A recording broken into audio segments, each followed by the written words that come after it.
तो जय हिंद साथियों, अगस्ता क्लासेस में आप लोगों का स्वागत है। अगस्ता क्लासेस के माध्यम से आज क्विक रिवीजन के दौरान जिस टॉपिक पे हमें डिस्कस करना है वो भारत छोड़ो आंदोलन तो है ही है। उसके अलावा भारत छोड़ो आंदोलन से पहले की जो जो छोटे छोटे जो टॉपिक है उसे भी हमें डिस्कस करना है, चाहे वो अगस्त प्रस्ताव को लेकर हो, व्यक्तिगत सत्याग्रह को लेकर हो, क्रिप्स मिशन को लेकर, और फाइनली जो है वो भारत छोड़ो आंदोलन पे डिस्कस करेंगे। ये सभी टॉपिक जो है वो आपके प्रीलिम्स के एग्जामिनेशन के पॉइंट ऑफ व्यू से ध्यान में रखकर इसे आज तैयार किया गया है, और इस टॉपिक के माध्यम से लगभग 40-45 मिनट के क्लास के माध्यम से इन सारे टॉपिकों पर हम डिस्कस कराएंगे जो आपके एग्जामिनेशन के पॉइंट ऑफ व्यू से काफ़ी इंपॉर्टेंट रहेगा। लास्ट ईयर के जो 70 बीपीएससी हुआ था उस 70 बीपीएससी में भी इन सेक्शन से जो आज हम क्लास ले रहे हैं उन सेक्शन से भी एक दो क्वेश्चन जो थे वो पूछे गए थे। तो उम्मीद है कि इस बार 71 बीपीएससी में भी इन सारे क्वेश्चनों से, इन सारे सेक्शनों से जो है वो प्रश्न पूछने की संभावना है। तो सेशन को ज़्यादा लेट ना करते हुए सेशन की शुरुआत करते हैं। जैसा कि थंबनेल में आप देख रहे होंगे कि आज के टॉपिक के माध्यम से जो हमने लिखा है अगस्त प्रस्ताव, व्यक्तिगत सत्याग्रह, और अगस्त प्रस्ताव, व्यक्तिगत सत्याग्रह, क्रिप्स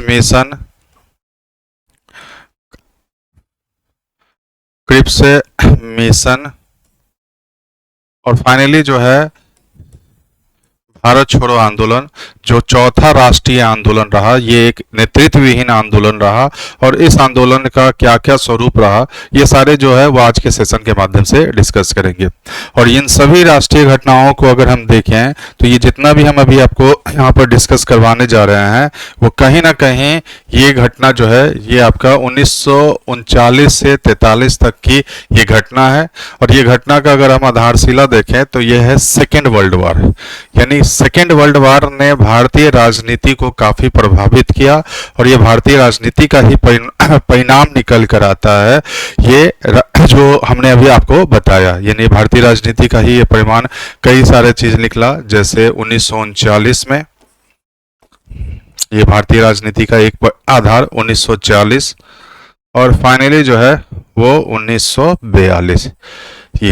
तो ये सभी घटनाओं पर हमें एक एक करके पीटी के पॉइंट ऑफ व्यू से हमें डिस्कस करना है। पीटी के पॉइंट ऑफ व्यू से क्या क्या डिस्कस करना है, इन सारी चीज़ों को हम यहाँ पर लेके चलेंगे। फिलहाल एक पृष्ठभूमि हम थोड़ा बहुत यहाँ पर डिस्कस कराना चाह रहे हैं, उसे थोड़ा समझने का प्रयास कीजिएगा।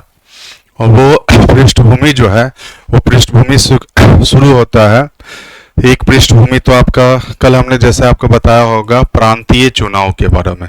1937 में प्रांतीय चुनाव, और इस प्रांतीय चुनाव में जिस प्रकार से कांग्रेस ने 6 प्रांतों में पूर्ण बहुमत के माध्यम से सरकार बनाई और मुस्लिम लीग की जिस प्रकार से करारी हार हुई, उससे क्या हुआ कि 1937 के बाद एक अलग राजनीति की शुरुआत हो गई मुस्लिम लीग का, और वो राजनीति निकल कर आया टू नेशन थ्योरी। इसी टू नेशन थ्योरी ने आगे जाकर भारत और पाकिस्तान 2 राष्ट्रों का निर्माण कराया। ये टू नेशन थ्योरी जो है वो जिन्ना के द्वारा आगे लाने का प्रयास किया गया, और यही टू नेशन थ्योरी का कई सारे आधार मुस्लिम लीग के राजनीति का बना, जो हम जब आएंगे 1943 के बाद तो उसमें हम डिस्कस करेंगे, चाहे वो डायरेक्ट एक्शन प्लान हो या अन्य। यानी 37 के चुनाव के बाद एक तरह से भारत में सांप्रदायिक प्रवृत्ति जो है वो काफी तीव्र हो गया था, और इसी सांप्रदायिकता का आधारशिला अगर देखें, इस सांप्रदायिकता का आधारशिला तो 37 के चुनाव से ही शुरू होता है। 37 के चुनाव ने मुस्लिम लीग की जिस प्रकार से करारी हार हुई, उस मुस्लिम लीग ने एक अलग राजनीति की शुरुआत कर दी। तो मुस्लिम लीग की राजनीति जो है वो 1939 के पश्चात एक अलग राजनीति का आधार निकल कर आता है, और यही 1939 की राजनीति का कई सारा आधार निकल कर आता है जो आपका प्रीलिम के पॉइंट ऑफ व्यू से इंपॉर्टेंट है। तो ध्यान में रखिएगा कि 37 के चुनाव के बाद ये मुस्लिम लीग की राजनीति है। दूसरा अगर राजनीति का आधारशिला देखें तो यह है आपका सेकेंड वर्ल्ड वॉर का राजनीति। तो सेकेंड वर्ल्ड वॉर का प्रतिक्रिया जो है वो कांग्रेस के द्वारा शुरू हुआ। तो जहां एक तरफ 1939 के बाद मुस्लिम लीग की राजनीति ये सारा निकल कर आता है, और ये राजनीति अगर देखें तो सांप्रदायिक प्रवृत्ति को बढ़ाने का आधार निकल कर आ रहा था। ये राजनीति अगर देखें तो टू नेशन थ्योरी को आगे बढ़ाने का था। तो दूसरी तरफ यह राजनीति यानी कांग्रेस की राजनीति जो है वो सेकेंड वर्ल्ड वॉर का प्रतिक्रिया था। तो यहाँ जो हम ये बता रहे हैं ये पीटी के लिए काफी इंपॉर्टेंट है कि पीटी के संदर्भ में देखें तो ये सांप्रदायिक राजनीति जो मुस्लिम लीग के द्वारा शुरू किया गया था, उसका एक उदाहरण मिला, नंबर 1 मुक्ति दिवस। कई बार क्वेश्चन पूछा जा चुका है कि मुक्ति दिवस किसके द्वारा मनाया गया और कब मनाया गया, तो एक मुस्लिम लीग के द्वारा मुक्ति दिवस। और ये मुक्ति दिवस इसलिए मनाया गया जब 1939 में कांग्रेस शासित प्रदेश से मंत्रिमंडलों का इस्तीफा हुआ। तो इस इस्तीफा के पश्चात मुस्लिम लीग के द्वारा मुक्ति दिवस जो 1939 में, दूसरी राजनीति अगर देखें तो मुस्लिम लीग की दूसरी राजनीति जो है वो शुरू होता है आपका लाहौर सत्र। ये ध्यान रखिएगा कि लाहौर सत्र मुस्लिम लीग की राजनीति का दूसरा आधार है और इसी लाहौर सत्र के दौरान पाकिस्तान प्रस्ताव को लाने का प्रयास किया गया। तीसरी अगर राजनीति देखें तो मुस्लिम लीग की तीसरी राजनीति शुरू होता है कराची सत्र। ये सभी चीज ध्यान में रखिएगा। ये कराची सत्र जो है वो कब लाया गया, तो कराची सत्र जो है 1943 में, और ये कराची सत्र जो है वो मुस्लिम लीग की राजनीति को दर्शाता है। और इसी कराची सत्र के दौरान बांटो और छोड़ो का नारा दिया गया। तो ये मुस्लिम लीग की राजनीति है। ये सब पीटी के पॉइंट ऑफ व्यू से काफ़ी इंपॉर्टेंट है। तो ये ध्यान रखिए कि मुस्लिम लीग का कराची सत्र कब हुआ, 1943 में हुआ। और फिर फाइनली अगर देखें तो इसके पश्चात जो है वो मुस्लिम लीग की एक और राजनीति शुरू होता है और वो है आपका 16 अगस्त 1946 का। ये क्वेश्चन तो पूछा भी जा चुका है लास्ट ईयर में, और यही है आपका मुस्लिम लीग का प्रत्यक्ष कार्यवाही दिवस। तो ये लास्ट ईयर क्वेश्चन भी था कि प्रत्यक्ष कार्यवाही दिवस कब मनाया गया था। तो ये प्रत्यक्ष कार्यवाही दिवस जो है वो मुस्लिम लीग के द्वारा 16 अगस्त 1946 को मनाया गया था। ये प्रत्यक्ष कार्यवाही दिवस, ये प्रत्यक्ष कार्यवाही दिवस में ही नारा दिया गया था, लड़कर लेंगे पाकिस्तान। तो ये ध्यान में रखिएगा कि मुस्लिम लीग की एक अलग राजनीति शुरू हुआ था जिसमें ये कहा गया था लड़कर लेंगे पाकिस्तान का। ठीक है ना। तो ये आपको 2-3 फैक्ट जो है वो हमने यहाँ पर आपको डिस्कस कराया। 16 अगस्त 1946 को मुस्लिम लीग के द्वारा प्रत्यक्ष कार्यवाही की रणनीति। दूसरा अगर देखें तो 1943 में मुस्लिम लीग का कराची सत्र जिसमें बांटो और छोड़ो का नारा।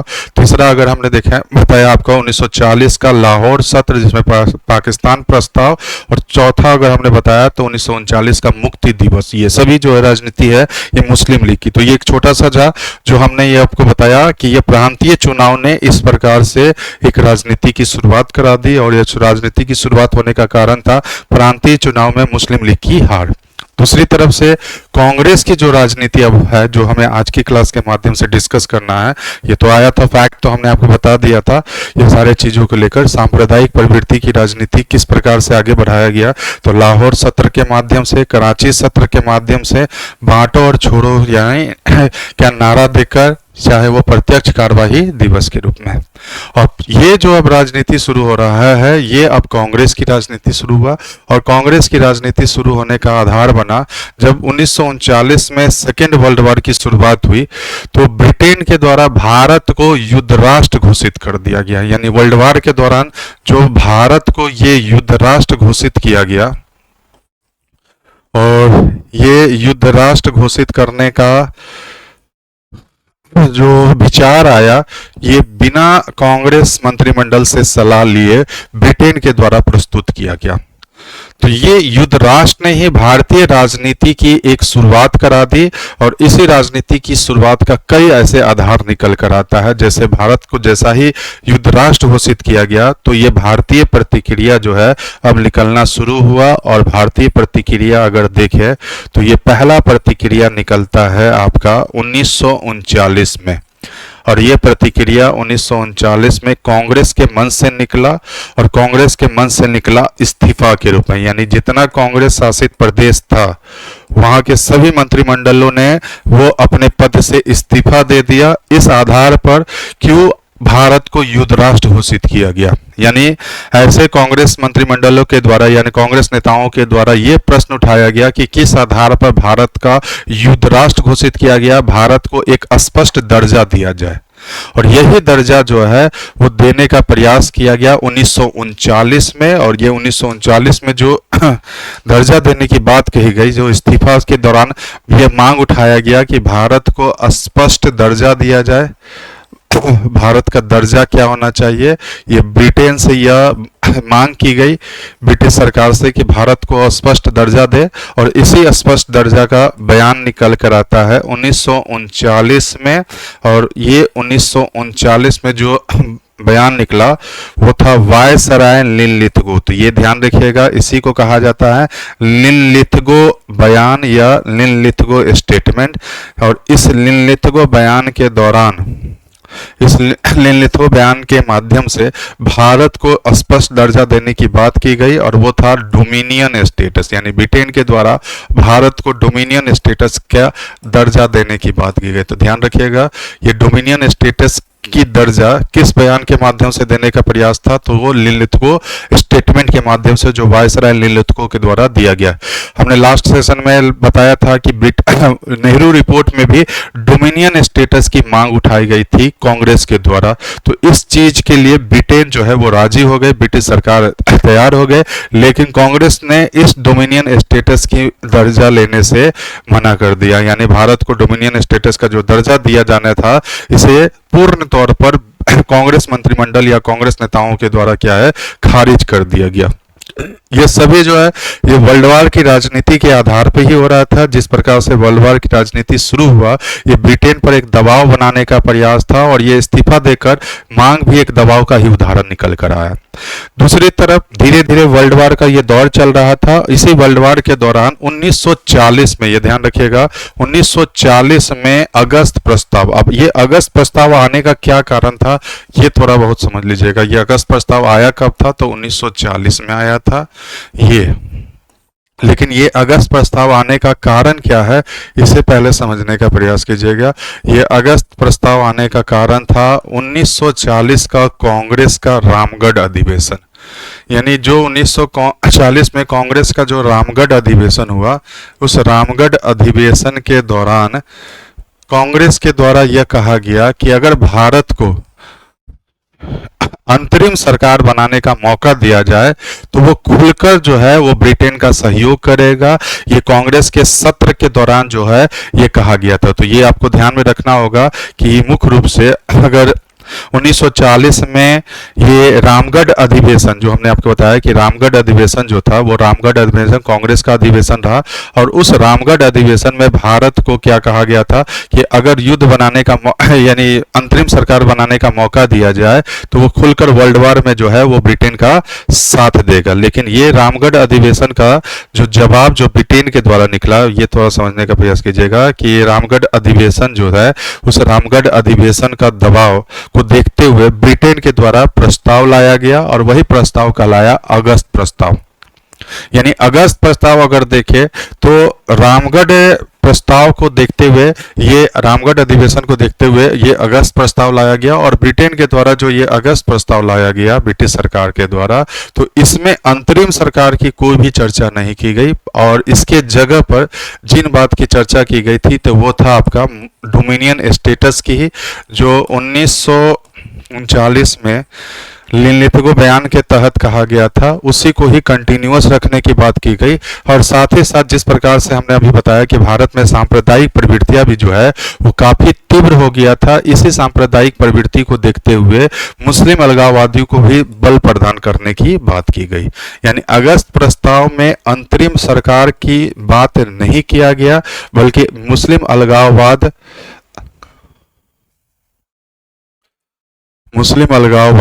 तथा डोमिनियन स्टेटस की बात को ही आगे बढ़ाने का प्रयास किया गया, और इसी का जवाब जो है वो भारतीयों के द्वारा दिया गया। और ये अगस्त प्रस्ताव का प्रति उत्तर अगर देखें तो ये अगस्त प्रस्ताव का जो प्रति उत्तर है वो प्रति उत्तर निकल कर आता है व्यक्तिगत सत्याग्रह। यानी ये अगस्त प्रस्ताव का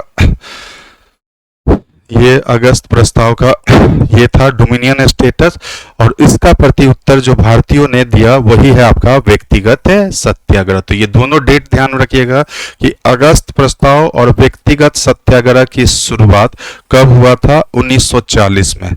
अगस्त प्रस्ताव बेसिकली क्या था, तो इसमें डोमिनियन स्टेटस और मुस्लिम सेपरेटेशन की बात कही गई थी, और अगस्त प्रस्ताव का प्रति उत्तर भारतीय नेताओं ने किस रूप में दिया, तो व्यक्तिगत सत्याग्रह, जिसकी शुरुआत अगर देखें तो 1940 में हुआ।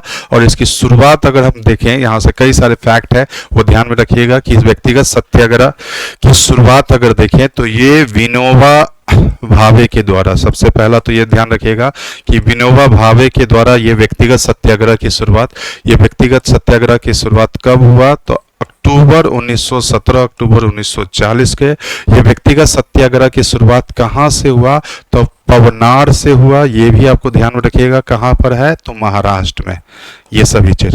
और इस व्यक्तिगत सत्याग्रह से कई सत्याग्रही जुड़ते चले गए, और वो सत्याग्रही में एक और महत्वपूर्ण सत्याग्रही थे जवाहरलाल नेहरू। तो ये ध्यान में रखिएगा कि ये व्यक्तिगत सत्याग्रह जो है वो अगस्त प्रस्ताव का प्रति उत्तर निकल कर आया था।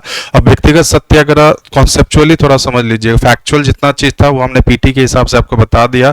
1940 पवनार विनोबा भावे अगस्त प्रस्ताव का प्रति उत्तर, ये इतना फैक्ट आपको ध्यान में रखना है कि ये सब व्यक्तिगत सत्याग्रह का आधार निकल कर आता है। लेकिन ये व्यक्तिगत सत्याग्रह क्या था, ये कॉन्सेप्चुअली थोड़ा समझ लीजिएगा कि ये कोई जन आंदोलन नहीं था, बल्कि ये एक जागरूक अभियान, अवेयरनेस कैंपेन था जो कांग्रेस के नेताओं के द्वारा चलाया गया, जिसमें भाषण, यात्रा, सम्मेलन, इन तमाम चीजों का आयोजन होता था। और इसका आयोजन करने का एकमात्र उद्देश्य था ब्रिटेन पर दबाव बनाना, ताकि उस दबाव का परिणाम अंतरिम सरकार के गठन के रूप में निकल सके। दूसरा अगर देखें तो ये व्यक्तिगत सत्याग्रह गांधी का एक नैतिकतावादी सिद्धांत को भी दर्शाता है। जैसे गांधी इस आंदोलन के दौरान कहते हैं कि अगर दुश्मन, अगर शत्रु अगर मुसीबत पर है तो उसे प्रहार नहीं करना चाहिए। ये नैतिकता का एक उदाहरण उन्होंने इस सत्याग्रह को चलाकर दर्शाया, क्योंकि ब्रिटेन जो है अभी युद्ध, सेकेंड वर्ल्ड वार में वो उलझा हुआ था, इसलिए वो अभी इसे उचित नहीं समझे थे आंदोलन, जन आंदोलन शुरू करने के लिए। ये एकमात्र सत्याग्रहियों का एक प्रदर्शन था, सम्मेलन था, यात्राएं थे, भाषण था, ये सभी चीज।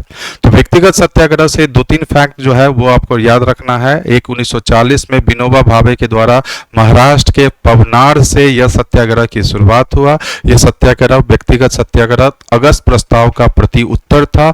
अगस्त प्रस्ताव बेसिकली 1940 में ब्रिटेन के द्वारा प्रस्तुत किया गया, जिसमें डोमिनियन स्टेटस का दर्जा और मुस्लिम सेपरेटेशन जैसी चीजों का बात कही गई थी, न कि अंतरिम सरकार बनाने का।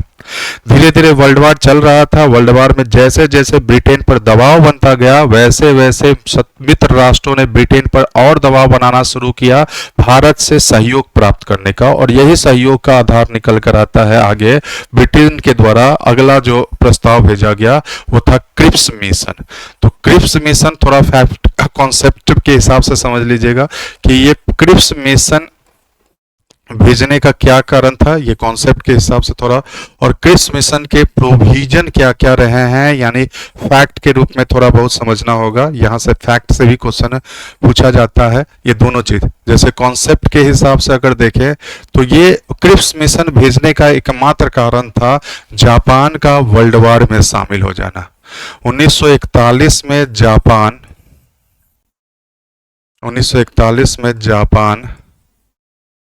वर्ल्ड वार में शामिल हुआ। और 1941 में जापान जैसा ही वर्ल्ड वार में शामिल होता है, उसने अमेरिका जैसे राष्ट्रों को पराजित करना शुरू कर दिया। तो जिस प्रकार से जापान का आक्रामक नीति रहा मित्र राष्ट्रों के खिलाफ, ऐसे में मित्र राष्ट्रों ने ब्रिटेन के प्रधानमंत्री चर्चिल पर दबाव बनाया कि वो भारत से का सहयोग ले, नहीं तो स्वतंत्रता की लड़ाई में जापान जो है वो भारत को सहयोग प्रदान करेगा। ये दबाव में खास तौर पर यूएस प्रेसिडेंट रूजवेल्ट की भूमिका हम देख सकते हैं। ये दबाव के फलस्वरूप ही मार्च 1942 में स्टफर्ड क्रिप्स के अध्यक्षता में, ये ध्यान रखिएगा फैक्ट, मार्च 1942 में स्टफर्ड क्रिप्स की अध्यक्षता में एक डेलीगेशन जो है वो भारत भेजा। और इस डेलीगेशन का एकमात्र उद्देश्य था भारतीयों का सहयोग प्रदान करना, सहयोग प्राप्त करना, ठीक है ना। तो भारतीयों का सहयोग प्राप्त करने के उद्देश्य से ये क्रिप्स मिशन जो है वो भारत भेजा गया।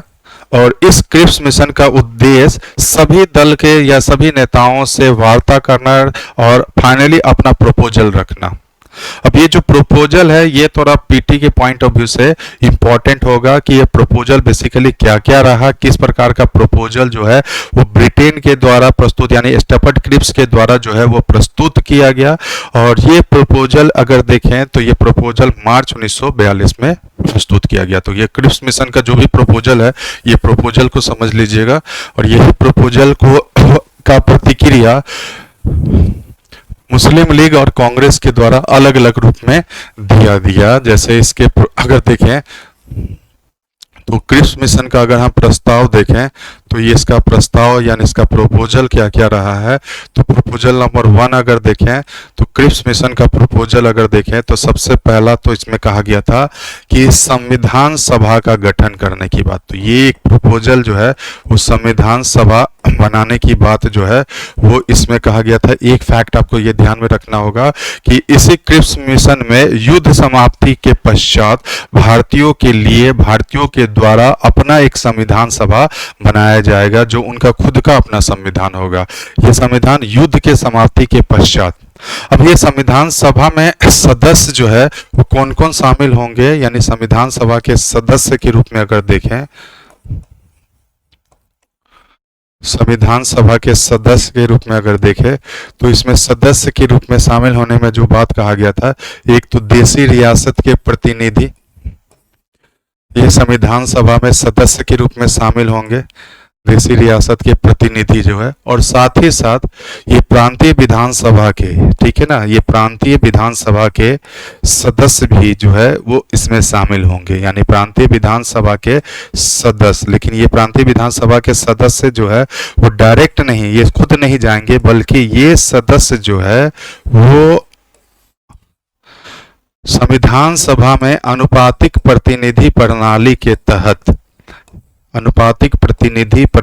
तहत ये संविधान सभा में सदस्य को भेजेंगे। यानी अनुपातिक प्रतिनिधि प्रणाली क्या है इसको पहले समझ लीजिएगा। जैसे संविधान सभा के गठन के लिए सबसे पहले प्रांत स्तर पर चुनाव होगा, प्रांतीय विधानसभा का चुनाव होगा, और उस प्रांतीय विधानसभा के जो सदस्य होंगे वो अनुपातिक प्रतिनिधि प्रणाली, यानी खुद वो सभा में नहीं जाएंगे बल्कि अपने तरफ से वो उन्हें भेजेंगे। यानी कि पहले तो प्रांतीय चुनाव कराने की बात। और ये दूसरा एक प्रोविजन ये था कि अगर कोई प्रांत इस नवीन संविधान सभा में शामिल नहीं होना चाहता है तो वह अपने क्षेत्र में 1935 के अधिनियम से ही शासित होंगे। यानी ये स्वतंत्रता जो है वो प्रांत के को दिया गया था कि अगर वो नवीन संविधान में नहीं शामिल होना चाहते हैं तो अपने क्षेत्र में पुराने संविधान को यथास्थिति, यानी जो पहले का संविधान चल रहा था, जो खासतौर पर 35 का अधिनियम रहा, वो यथास्थिति जो है वो बरकरार रखेंगे। तो ये मुख्य रूप से प्रोविजन जो था वो था क्रिप्स मिशन में। इसके अलावा क्रिप्स मिशन में वही एज इट इज जो पहले का जो प्रोविजन था उसको भी लाने का बात कहा गया था, जो पहले से ही कहा जा रहा था, यानी भारत को डोमिनियन स्टेटस की दर्जा देने की बात। ये डोमिनियन स्टेटस का दर्जा देने की बात, इसमें भी वही बात कहा गया था। और साथ ही साथ वही जो पहले था अगस्त प्रस्ताव में मुस्लिम सेपरेटेशन, यानी मुस्लिम अलगाववादी शक्ति को बढ़ावा देना, ये सभी जो है वो आपका आधार निकलता है। यही आपका है क्रिप्स मिशन। और ये क्रिप्स मिशन के प्रपोजल ने कांग्रेस ने भी, इस क्रिप्स मिशन के प्रपोजल को कांग्रेस ने भी और मुस्लिम लीग ने भी ये अलग अलग तर्क देकर जो है इसे खारिज कर दिया। जैसे मुस्लिम लीग का अपना एक तर्क था कि आपने पृथक पाकिस्तान, जैसे कि अभी हमने बताया था कि इससे पहले 1940 में लाहौर सत्र हो चुका था मुस्लिम लीग में, जिसमें पाकिस्तान प्रस्ताव यानी 2 नेशन थ्योरी जो है वो काफ़ी तीव्र हो गया, लेकिन इसमें कोई भी ऐसी चर्चा पाकिस्तान बनाने की नहीं की गई। परिणामतः मुस्लिम लीग ने क्रिप्स मिशन के प्रस्तावों को खारिज कर दिया। दूसरी तरफ कांग्रेस ने इस आधार पर इसे खारिज किया क्योंकि इसमें डोमिनियन स्टेटस का जो मुद्दा रखा गया, इसको लेकर ये इस क्रिप्स मिशन के प्रस्ताव को खारिज किया, इसको एक्सेप्ट नहीं किया। और इसी विफलता को ध्यान में रखकर गांधी जी ने भारत छोड़ो आंदोलन की शुरुआत की। क्रिप्स मिशन को लेकर गांधी जी का एक स्टेटमेंट भी रहा है, पोस्ट डेटेड चेक। तो ये भी एक है, क्वेश्चन पूछा जा सकता है कि पोस्ट डेटेड चेक यानी उत्तर तिथि भुगतान, इसको हिंदी में कहा जाता है उत्तर तिथि भुगतान, पोस्ट डेटेड चेक, ठीक है ना। तो ये ध्यान रखिएगा कि पोस्ट डेटेड चेक जो है वो क्रिप्स मिशन के संदर्भ में ही Gandhi ji post dated cheque कहते हैं, ठीक है ना। तो ये पोस्ट डेटेड चेक जो है वो उत्तर तिथि भुगतान के रूप में गांधी जी के द्वारा इसे कहा गया था ये चीज, क्योंकि कोई भी जो भी आश्वासन देने की बात कही गई थी ये वर्ल्ड वार की समाप्ति के पश्चात आश्वासन देने की बात कही गई। और ये क्रिप्स मिशन की विफलता ही भारत छोड़ो आंदोलन शुरू होने का एक तत्कालिक कारण बन जाता है। यानी 1942 में अगर देखें तो 1942 में भारत छोड़ो आंदोलन शुरू होने का कई सारे आधार निकल कर आते हैं। उन सारे चीज़ों पर हम यहाँ पर डिस्कस करेंगे। जैसे 1942 में जो भारत छोड़ो आंदोलन शुरू हुआ, इस भारत छोड़ो आंदोलन के शुरू होने के कई सारे कारण हैं। जैसे अगर हम कारण पे अगर देखें तो एक तो कारण हुआ ये, सबसे अगर तत्कालिक कारण अगर देखें तो आपका तत्कालिक कारण निकल कर आता है, तत्कालिक कारण अगर देखें तो क्रिप्स मिशन की विफलता। ये भारत छोड़ो 1942 में जो भारत छोड़ो आंदोलन का शुरुआत हुआ है वो क्रिप्स मिशन की विफलता, क्रिप्स मिशन की विफलता।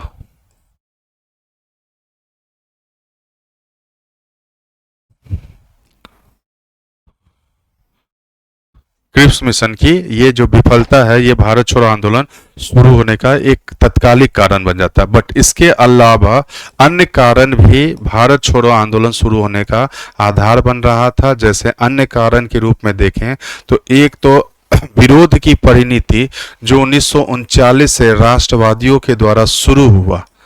ये हमने अभी आपको बताया था कि 1900 राष्ट्रवादी के द्वारा विरोध की जो परिणति, राष्ट्रवादी द्वारा जो विरोध की परिणति, ये जो विरोध की परिणति जो है उसी परिणति का ये है आपका, यही विरोध की परिणति है क्विट इंडिया मूवमेंट। अब ये विरोध की परिणति अगर देखें तो राष्ट्रवादियों के द्वारा कई ऐसे विरोध जो है वो पहले से भी निकल चुका था। जैसे 1939 में इस्तीफा, 1940 में व्यक्तिगत सत्याग्रह और 1942 में फाइनल जो है वो क्विट इंडिया मूवमेंट। यानी भारत छोड़ो आंदोलन शुरू अगर देखें तो वर्ल्ड वार के दौरान जिस प्रकार से भारतीय प्रतिक्रिया बार बार निकल रहा था उसी भारतीय प्रतिक्रिया का सबसे फाइनल यानी अंतरिम रूप देखें तो क्रिप्स मिशन की ये विफलता के कारण भारत छोड़ो आंदोलन, भारत छोड़ो आंदोलन होने का एक और कारण था, वो कारण अगर देखें तो ब्रिटिश प्रस्तावों की विफलता। यानी 1939 से जो ब्रिटिश प्रस्ताव बार बार विफल हो रहा था, यही विफलता भी भारत छोड़ो आंदोलन का आधार शुरू हुआ। चाहे वो अभी हमने आपको जैसे 1939 में लिनलिथगो स्टेटमेंट बताया, अभी जैसे 1940 में अगस्त प्रस्ताव बताया, अभी जैसे 1942 में क्रिप्स मिशन बताया। यानी ये सभी जो है वो भारत छोड़ो आंदोलन शुरू होने का एक पृष्ठभूमि शुरू से बना रहा था। ऐसा नहीं था कि 1942 का वर्ष आया और ये भारत छोड़ो आंदोलन की शुरुआत हो गई। ये 1939 से ही एक विरोध और विफलता का परिणाम निकला और ये विरोध और विफलता और तीव्र हो गया जब 1941 में जापान वर्ल्ड वार में शामिल होता है। तो ये कुल मिलाकर अगर देखें तो ये सभी जो है वो वर्ल्ड वार शुरू, ये भारत छोड़ो आंदोलन शुरू होने का ये कारण है। हालांकि ये पीटी के लिए इतना इंपॉर्टेंट नहीं है, जो हम सिर्फ आपको एक फैक्ट के रूप में मतलब कॉन्सेप्ट के हिसाब से हमने आपको डिस्कस कराया है। मेन का जो टॉपिक है आपका मेंस में, ये टॉपिक काफी इंपॉर्टेंट है। आपका जो मेंस की अभी यूट्यूब सेशन जो शुरू होगा प्रीलिम्स के पश्चात, तो इसमें काफ़ी चीज़ों पर हम डिस्कस करेंगे। फिलहाल अभी पीटी के हिसाब से डिस्कस करना है। कुल मिलाकर अगर हम शॉर्ट में बोले तो भारत छोड़ो आंदोलन शुरू होने का अगर कारण देखें तो राष्ट्रवादियों के द्वारा जो 1939 से बार बार विरोध निकल रहा था, चाहे वो इस्तीफा के रूप में, चाहे वो व्यक्तिगत सत्याग्रह के रूप में, यही विरोध का अंतिम रूप था भारत छोड़ो आंदोलन। भारत छोड़ो आंदोलन शुरू होने का दूसरा कारण था बार बार 1939 के पश्चात जो ब्रिटिश प्रस्ताव बार बार विफल हो रहा था, वो भी भारत छोड़ो आंदोलन शुरू होने का कारण बन रहा था। चाहे वो लिनलिथगो स्टेटमेंट को लेकर हो, अगस्त ऑफर को लेकर हो या क्रिप्स मिशन को लेकर, ये सभी जो है वो भारत छोड़ो आंदोलन शुरू होने का एक कारण बन रहा था। और कारण में एक और पॉइंट हमने आपको ऐड ऑन कराया है, जापान का वर्ल्ड वार में शामिल होना। तो ये कॉन्सेप्चुअली जो भी पॉइंट है वो हमने आपको यहाँ पर डिस्कस कराया। इसके अलावा अगर देखें कॉन्सेप्ट के अलावा अब यहाँ पर कुछ फैक्चुअल चीज समझना होगा कि भारत छोड़ो आंदोलन की शुरुआत कब कब हुआ। अब ये डेट काफी इंपॉर्टेंट है, ये सभी डेट। अब ये डेट से लेकर पहला डेट जो आपके लिए इम्पोर्टेंट है वो है आपका 14 जुलाई 1942। ये डेट ध्यान रखिएगा, 14 जुलाई 1942। ये बेसिकली क्या है, तो यही है आपका वर्धा प्रस्ताव। ये कई बार क्वेश्चन पूछा जा चुका है। ये वर्धा प्रस्ताव, ये वर्धा प्रस्ताव देखें। देखिए, एक वर्धा प्रस्ताव और एक वर्धा समिति है। समिति शिक्षा में हमने बताया था कि ये वर्धा समिति जो है वो शिक्षा से रिलेटेड है, लेकिन वर्धा प्रस्ताव अगर देखें तो ये वर्धा प्रस्ताव बेसिकली इससे रिलेटेड आता है। वो वर्धा समिति जो है वो 1937 में शिक्षा को लेकर वर्धा समिति का गठन किया गया था, जो भारत में शिक्षा की व्यवस्था को लेकर है। लेकिन ये वर्धा प्रस्ताव बेसिकली भारत छोड़ो आंदोलन से जुड़ा हुआ है। इसी वर्धा प्रस्ताव के द्वारा कांग्रेस कार्य समिति के द्वारा भारत छोड़ो आंदोलन शुरू होने की बात कही गई थी, और इसी को ध्यान में रखते हुए 8 अगस्त 1942, ये डेट भी ध्यान रखिएगा कि भारत छोड़ो आंदोलन की शुरुआत कब हुआ, तो 8 अगस्त 1942 को भारत छोड़ो आंदोलन यानी क्विट इंडिया मूवमेंट की शुरुआत हो गई। तो ये दो डेट आपको ध्यान में रखना है कि क्विट इंडिया मूवमेंट की शुरुआत जो है वो कब हुआ था। तो मुख्य रूप से अगर देखें तो क्विट इंडिया मूवमेंट की शुरुआत 8 अगस्त 1942 को हुआ था। कहां से ये शुरुआत हुआ था ये भी आपको ध्यान में रखना होगा। तो ये बेसिकली ग्वालियर टैंक मैदान, ये ग्वालियर, ये ध्यान रखिएगा, महाराष्ट्र के ग्वालियर टैंक मैदान, ठीक है ना, ग्वालियर टैंक है मैदान में, ठीक है ना, ग्वालियर टैंक है मैदान से ये भारत छोड़ो आंदोलन की शुरुआत हुई। ग्वालियर टैंक है मैदान, ठीक है ना, ग्वालियर टैंक है मैदान से ये भारत छोड़ो आंदोलन की शुरुआत हुई थी। और इस ग्वालियर टैंक मैदान की अध्यक्षता किसके द्वारा था ये भी आपको ध्यान में रखना है, पीटी के पॉइंट ऑफ व्यू से, और वो है इसकी अध्यक्षता अबुल कलाम आजाद कर रहे थे। ये भी कई बार क्वेश्चन पूछा जा चुका है कि अबुल कलाम आजाद, ठीक है ना। तो ये आपको फैक्ट आपको ध्यान में रखना होगा ये कि बम्बई के ग्वालियर टैंक मैदान से ये अखिल भारतीय स्तर पर भारत छोड़ो आंदोलन की शुरुआत हुई थी। और इस अखिल भारतीय स्तर पर जो ये बैठक आयोजित हुआ था उसकी अध्यक्षता कौन कर रहे थे, तो अबुल कलाम आजाद।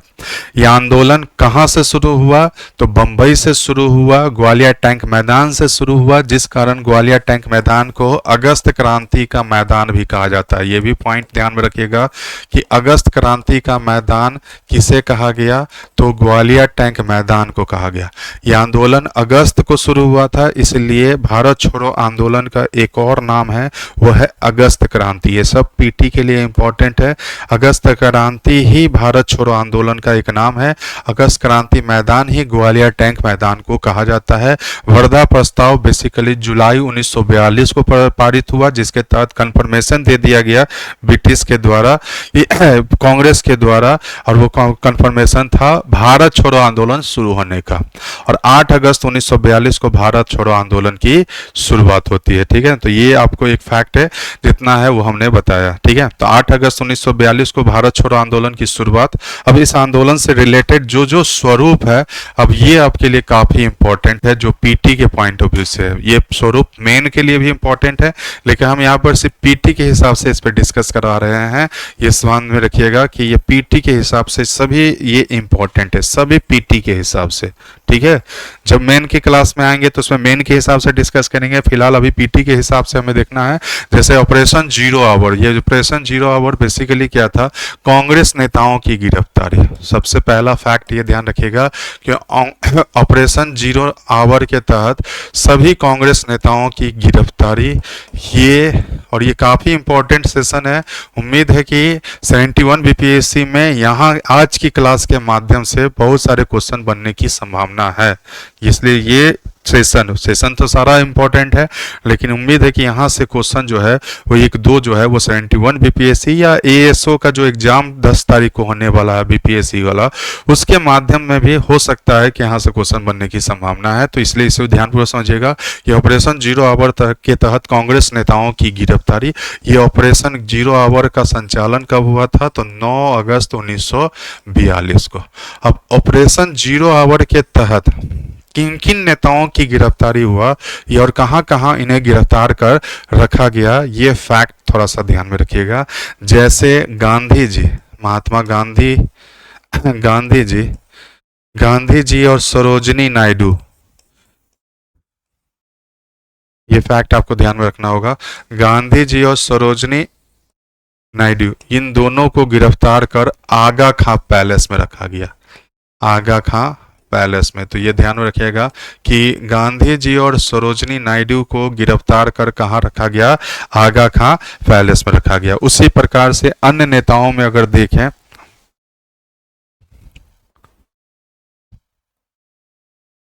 वल्लभ भाई, गोविंद वल्लभ भाई, ठीक है ना, ये ध्यान में रखना है। गोविंद वल्लभ भाई पंत के संदर्भ में अगर हम बात कर रहे हैं, ठीक है ना, या वल्लभ पंत वल्लभ, ठीक है, गोविंद वल्लभ पंत या पट्टाभी सीतारामैया, ये भी फैक्ट आपको ध्यान में रखना होगा। पट्टाभी सीतारामैया, जेपी जेबी कृपलानी, ठीक है। तो गोविंद वल्लभ भाई पंत,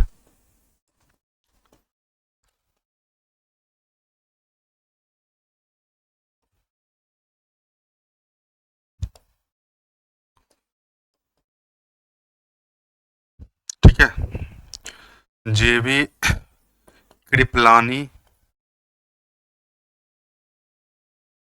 और पट्टाभी सीतारमैया, पट्टाभी सीतारमैया, सीतारमैया, ठीक है ना। तो इन सभी लोगों को गिरफ्तार कर अहमदनगर में रखा गया था। ये ध्यान रखिएगा कि इन सभी लोगों को कहां पर गिरफ्तार कर, अहमदनगर में रखा गया था। उसी प्रकार से ऑपरेशन जीरो आवर के तहत राजेंद्र प्रसाद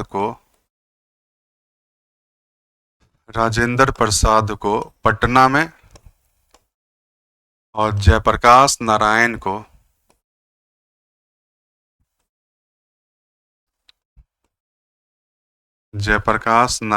को हजारीबाग में। तो ये फैक्ट आपको ध्यान में रखना होगा कि जयप्रकाश नारायण को कहाँ गिरफ्तार कर, हजारीबाग जेल में रखा गया, जहां से ये भाग कर 9 नवंबर 1942 को, ये डेट आपको ध्यान में रखना होगा कि 9 नवंबर 1942 को हजारीबाग जेल से भागकर ये आजाद दस्ता का गठन करते हैं। तो एक फैक्ट आपको यहाँ पर ध्यान में रखना है, ऑपरेशन जीरो आवर, ये ऑपरेशन जीरो आवर कब चलाया गया था, तो 9 अगस्त 1942 को।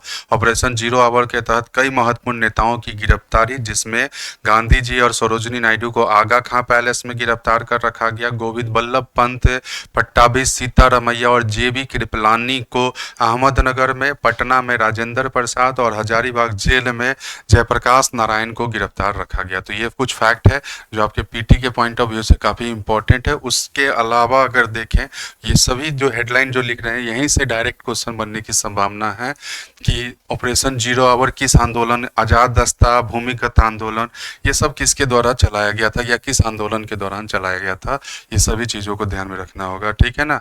तो यहाँ से अगर देखें तो ये मुख्य रूप से ऑपरेशन जीरो आवर 9 अगस्त 1942 को।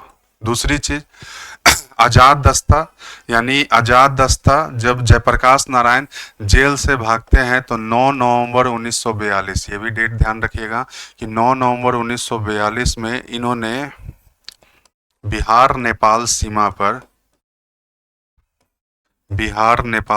पर आजाद दस्ता का गठन किया और इस आजाद दस्ता का उद्देश्य था ब्रिटिश व्यवस्था को ध्वस्त करना, चाहे उसकी यातायात, संचार या अन्य व्यवस्था के रूप में। अब इस आजाद दस्ता से कई लोगों का जुड़ाव रहा है, जैसे आजाद दस्ता से अगर देखें तो जयप्रकाश नारायण, राम मनोहर लोहिया, सरदार नित्यानंद सिंह जैसे लोगों का जुड़ाव। तो ये यहाँ से इससे जुड़े हुए सदस्य थोड़ा समझ लीजिएगा। इसके संस्थापक तो स्वयं जयप्रकाश नारायण थे, ये जयप्रकाश नारायण, ये एक फैक्ट आपको ध्यान में रखना होगा। दूसरा अगर देखें तो राम मनोहर लोहिया,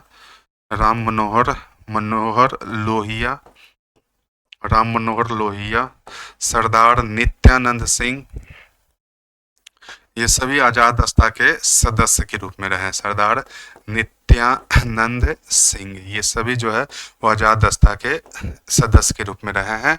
और इस आज़ाद दस्ता का उद्देश्य क्या था, तो ब्रिटिश संचार व्यवस्था को ध्वस्त करना, गुरिल्ला संघर्ष को आगे लेकर चलना। ये गुरिल्ला संघर्ष ही छापामार युद्ध नीति के रूप में जाना जाता था। तो आज़ाद दस्ता ने जिस प्रकार से ब्रिटिश व्यवस्था पर प्रहार किया, परिणामतः क्या हुआ कि ब्रिटिश के द्वारा भी दमनात्मक कार्रवाई की शुरुआत हुई, और इसी दमनात्मक कार्रवाई के कारण ये आंदोलन जो है वो छिप गया, जिस कारण इस आंदोलन को एक और नाम से जाना जाता है, वो है आपका भूमिगत आंदोलन। तो ये ध्यान रखिएगा कि भूमिगत आंदोलन जो है वो बेसिकली भारत छोड़ो आंदोलन का ही एक नाम था। और भूमिगत आंदोलन के पीछे रीजन भी हमने बताया कि ब्रिटिश के द्वारा जो दमनात्मक कार्रवाई जो शुरू हुआ, वो के कारण जो है वो आंदोलन जो है वो भूमिगत आंदोलन के रूप में तब्दील हो गया। तो भूमिगत आंदोलन आज़ाद दस्ता का एक विशेषता को दर्शाता है, या हम बोल सकते हैं भारत छोड़ो आंदोलन का एक विशेषता को दर्शाता है। आज़ाद दस्ता का गठन भारत छोड़ो आंदोलन की विशेषता को दर्शाता है। ऑपरेशन जीरो आवर का संबंध भारत छोड़ो आंदोलन से ही रहा है। इसके अलावा भारत छोड़ो आंदोलन से संबंधित और भी सारा फैक्ट है, वो आपको ध्यान में रखना होगा। जैसे समानांतर सरकार का गठन, ये समानांतर सरकार अगर देखें तो कई क्षेत्रों में, ये लास्ट ईयर भी क्वेश्चन पूछा जा चुका है कि समानांतर सरकार का गठन जो है वो बेसिकली कहाँ कहाँ हुआ था। तो समानांतर सरकार अगर देखें तो ये समानांतर सरकार तामुलुक, सतारा, बलिया और तलचर, ठीक है ना। ये सभी फैक्ट को आपको ध्यान में रखना होगा कि तामुलुक, सतारा, बलिया और तलचर, सारा जो नाम जो है वो आपके पीटी के पॉइंट ऑफ व्यू से इम्पोर्टेंट है। जैसे तामुलुक का संबंध अगर देखें तो ये बंगाल से है, सतारा का संबंध अगर देखें तो ये महाराष्ट्र से है, बलिया का संबंध देखें तो यूपी से है, और तलचर का संबंध देखें तो ये उड़ीसा से है, ठीक है ना। तो ये सभी फैक्ट आपको ध्यान में रखना होगा। और यही बलिया से अगर देखें तो यहीं से किसका जुड़ा हो जाता है, चित्तू पांडे का। तो ये ध्यान रखिएगा, चित्तू पांडे ने बलिया में समानांतर सरकार यानी एक तरह से पैरेलल गवर्नमेंट की स्थापना किया गया, यानी समानांतर सरकार का गठन भी भारत छोड़ो आंदोलन की एक विशेषता को दर्शाता है। इसके अलावा अगर देखें तो भारत छोड़ो आंदोलन का एक और फीचर निकल कर आता है, कांग्रेस रेडियो की स्थापना। ये कांग्रेस रेडियो की स्थापना से जुड़ी हुई जो महिला थी वो थी उषा मेहता। ये नाम ध्यान रखिएगा कि उषा मेहता के द्वारा कांग्रेस रेडियो की स्थापना की गई, जिसके माध्यम से राष्ट्रीय संदेश को आगे बढ़ाया जाता था। तो ये राष्ट्रीय संदेश को आगे बढ़ाने में उषा मेहता का ये भूमिका रहा। इसके अलावा अगर हम देखें तो भारत छोड़ो आंदोलन के दौरान ही कई क्षेत्र जो काफी लंबे समय से चली आ रही थी, प्रजामंडल आंदोलन, यानी इस आंदोलन का प्रसार देसी रियासत क्षेत्र में चल रहा, देसी रियासत के क्षेत्र में जो आंदोलन चल रहा था, देसी रियासत के क्षेत्र में, ये प्रजामंडल आंदोलन, और प्रजामंडल आंदोलन से भी कांग्रेस नेताओं और प्रजामंडल देसी रियासत के क्षेत्र का भी भारत छोड़ो आंदोलन से जुड़ा हुआ, ठीक है ना। तो ये सभी फैक्ट जो है वो हमने यहाँ पर आपको डिस्कस करवाया। इन फैक्टों में काफ़ी इंपॉर्टेंट जो भी फैक्ट था वो हमने आपको बताया, स्वरूप को लेकर या उसके डेट को लेकर। ये जितने भी चीज़ हमने आपको डिस्कस करवाए हैं वो केवल और केवल प्रीलिम के हिसाब से हमने डिस्कस कराया है। इस भारत छोड़ो आंदोलन के स्वरूप से कई सारे क्वेश्चन बनने की संभावना है, चाहे वो आजाद दस्ता का गठन के रूप में हो। ये सारे ये एक ऐसा आंदोलन था जिसको कोई नेता लीड नहीं कर रहे थे, जिस कारण इसे नेतृत्व विहीन, ये भी फैक्ट आपको ध्यान में रखिएगा कि भारत छोड़ो आंदोलन को एक नेतृत्व विहीन आंदोलन भी कहा जाता है, ठीक है ना। तो ये आंदोलन का एक नाम अगर देखें तो ये नेतृत्व विहीन, ठीक है ना।